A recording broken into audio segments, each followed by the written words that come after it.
Well, my goodness, I find this rather interesting. Now tell me again how it's everybody else that moves the needle. Did you see those NCAA Final Four ratings? A shocking 71% drop without Caitlin Clark. We're talking about 10 million fewer viewers who skipped the championship games this year. What does this mean for women's basketball? In sports bars across America, fans who packed venues for Clark's games were noticeably absent. Is Paige Bueckers really facing the pressure after these numbers came out?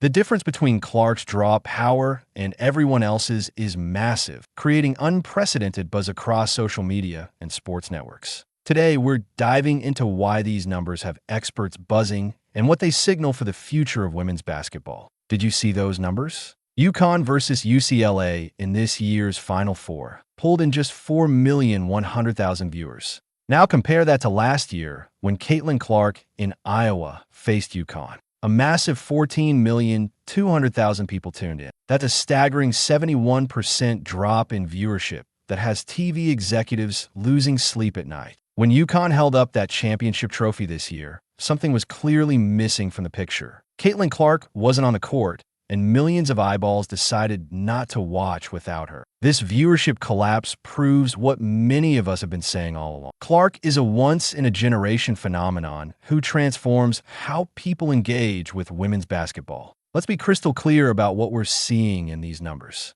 This wasn't some fluke or random blip in the ratings. This was a mass exodus of casual fans who showed up specifically for Clark and then vanished when she wasn't playing. The UConn-UCLA semifinal game should have been a major draw. Two storied programs battling for a championship berth, yet the viewership cratered without Clark's star power driving interest. Did you get that?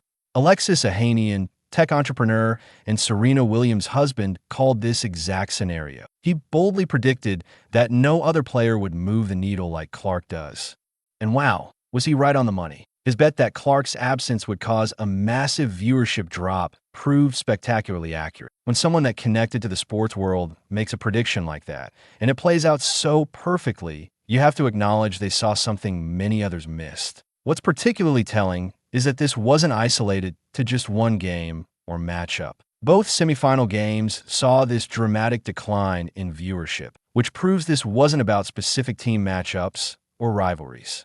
This was purely about star power, nor more specifically Caitlin Clark power. The casual fan who got pulled into women's college basketball last year simply didn't show up this time around. Think about what 10 million viewers actually means in practical terms. That's more than the entire population of New York City. That's like filling every NFL stadium in the country and still having people left over. The scale of this viewership shift demonstrates just how singular Clark's impact truly is on the women's game. And it's almost underestimating the Caitlin Clark mania. Like, everyone watched that game. Everyone who has ever watched the game of basketball in their life watched that game. It was bigger in the men's final. Everyone who has anything in basketball was watching that game last year, whereas this year's game was just another game. A good game, like UConn were exceptional, but it was just another game.